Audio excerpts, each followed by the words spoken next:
All India radio Madurai வானொலி நிலையம். பன்னிரு திருமுறை அமுதம் திருஞான சம்பந்தரின் 3ஆம் திருமுறை தேவார பதிகங்கள். விளக்கம் எழுதியவர் நீசி சுந்தர்ராமன் அவர்கள்.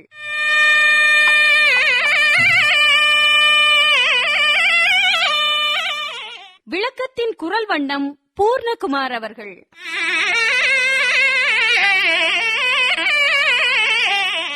பாடல்களை பாடுபவர் கணக்கம்பட்டி கே சச்சிதானந்தம் அவர்கள்.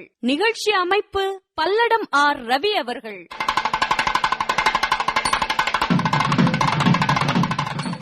திருஞான சம்பந்தர் தமிழோடும் பன்னிசையோடும் இணைந்து நின்று இறைவனை பாடிய பதிகங்கள் என்றும் நன்மையை தருவன.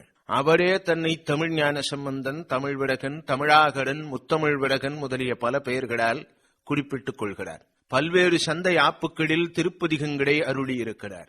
தமிழ் மக்களின் மொழி, சமயம், தத்துவம், இலக்கியம், பண்பாடு, வரலாறு முதலியவற்றை விளக்கி நிற்கும் ஞான களஞ்சியம் அவர் என்று கூறலாம். 3ஆம் திருமுறையிலே காந்தார பஞ்சமம், கொல்லி கௌமானம், கௌஷிகம், பஞ்சமம், சாதாரி, பழம்பஞ்சுரம், புறநீர்மை, அந்தாளி குறிஞ்சி எனும் 9 பண்களுக்குரிய 126 பதிகங்கள் அமைந்திருக்கின்றன. இத்திருமுறை கோயில் என்று சிறப்பிக்கப்படும் சிதம்பரத்தலத்திற்குரிய பதிகத்தோடு தொடங்குகிறது. காந்தார பஞ்சமம் எனும் பண்ணிலே அமைந்த இப்பதிகத்திலே எம் தொல்லை வினைகள் இல்லை எனும்படியாம் திருவருள் செய்க எனும் முதற் பாடலோடு தொடங்குகிறது. ஆனந்த சபையிலே அவன் என்னும் ஆடியவனாய் விளங்குகின்றான். அதோடல்லாமல் ஆண்டிற்குள் 6 நாள் அபிஷேக சிறப்புடைய தலம் என்பதும் முதற் சொல்லிலே அமைந்திருக்கிறது. மனம் வீசும் நெய்யும் பாலும் தயிரும் சூட்டப் பெற்றவனே, தெளிவால் அந்தனர் எப்பொழுதும் அகத்தும் புறத்தும் பிரியாது வழிபடும் திருச்சிற்றம்பலத்தை திருக்கூத்தாடும் இடமாக கொண்டு வாழ்பவனே, நரிய கொன்றை பூ மாலையை நயந்து சூடியவனே, 4 வேதங்களுள் சாமகானத்துடன் பல கீதங்களையும் பாடியவனே, பலவாகிய சடைமேல் குளிர்ந்த வெண்ணிலவை வீசும் இளம்பிறையை சூடியவனே, எம் தொல்லை வினை நீங்கும்படி திருவருள் செய்க என்கிறது முதற் பாடல். ஆண்டினாய் நெய்யொடு பார்த்தயிர் அந்தணர் பிரியாத சிற்றம்பலம் மாடினாய் நெய்யொடு பார்த்தயிர் அந்தணர் பிரியாத சிற்றம்பலம் மாடினாய் நெய்யொடு பார்த்தயிர் அந்தணர் பிரியாத சிற்றம்பலம் நாடினாயிடமாய் நறுங்கொன்றை நயந்தவனே, நாடினாயிடமா நறுங்கொன்றை நயந்தவனே, பாடினாய் மறை யோடு பல்கீதமு, நாடினாயிடமா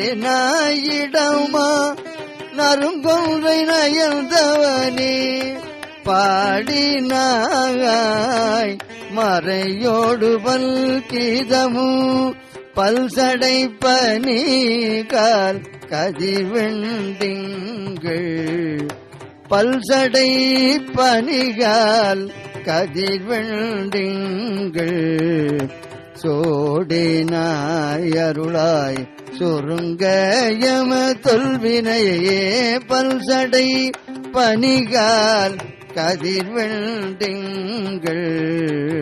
சோடினாய் அருளாய் சுருங்கம தொல்வினையே, பல்சடை பனிகால் கதிர்வெண்டிங்கள், சூடினாய் அருளாய் சுருங்கமதுல் வினையே.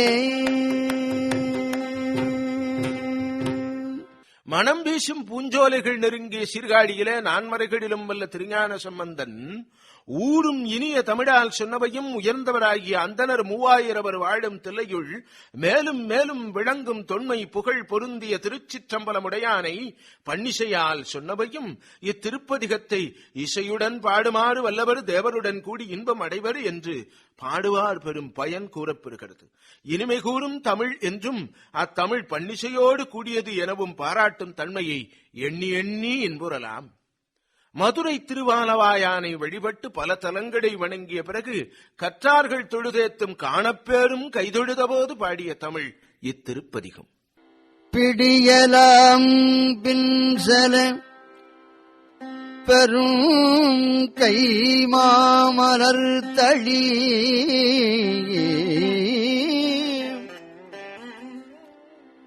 பிடியலாம் பின்சல பெருங்கை மாமலர் தளி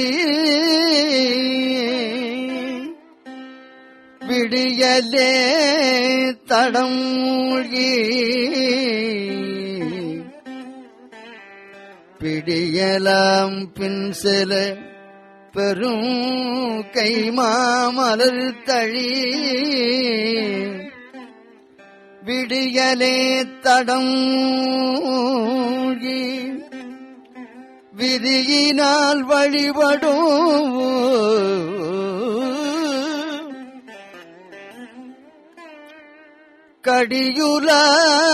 கடியுலாம் பூம்பொழிற் காணப்பேர் அண்ணனின் விடியலே தடம் மூழ்கி விதியினால் வழிபடும் கடியுலாம் பூம்பொழில்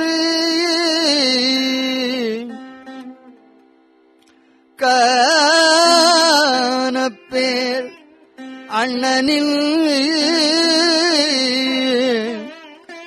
அடியலால் அடை சரண் உடையரோ அடியரே பூம்பொழிற் காணப்பேர் அண்ணனின் அடியலால் அடை சரண் உடையரோ அடியரே கடியுலாம் பூம்பொழிற் காணப்பேர் அண்ணனின் அடியலால் அடை சரண் உடையரோ அடியரே. கொல்லி பண்ணில் அமைந்த இப்பதிகத்தின் முதற் பாடலிலே பெண் யானைகள் பின்தொடர்ந்து வர பெரிய தும்பிக்கையை உடைய ஆண் யானையானது அதிகாலையிலேயே குளத்திலே மூழ்கி மலர்களை ஏந்தி விதிமுறைப்படி வழிபடுகின்ற நறுமணம் வீசும் மலர்ச்சோலை உடைய திருக்காணப்பேர் எனும் திருத்தலத்திலே விளங்கும் சிவபெருமானின் திருவடிகளை அன்றி அடியவர்கள் சரண் புகுவதற்கு இடம் யாதுளது என்று வினவுகின்றார். நமக்கு புகலிடம் அவன் திருவடிகளே என்பதை வற்புறுத்துகின்றார். பெரும் புலர் காலை மூழ்கி பித்தருக்கு பத்தராகி அரும்பொடு மலர்கள் தூவி வழிபாடு செய்வது என்பது பலருக்கும் அரிய செயலாக அமைவதை பார்க்கும் நாம் அஃறிணை உயிராகிய ஆண் யானை கூட நீராடி மலர் தூவி விதியினாலே வழிபாடு செய்யும் இடமாக காணப்பேர் விளங்குவதை சம்பந்தர் கூறுவதை கேட்கும் போது வியப்பல்லவா மேலிடுகிறது. நன்மை தீமைகள், உயர்வு தாழ்வுகள், இன்ப துன்பங்கள் மாறி மாறி வருவது வாழ்வின் இயல்பு.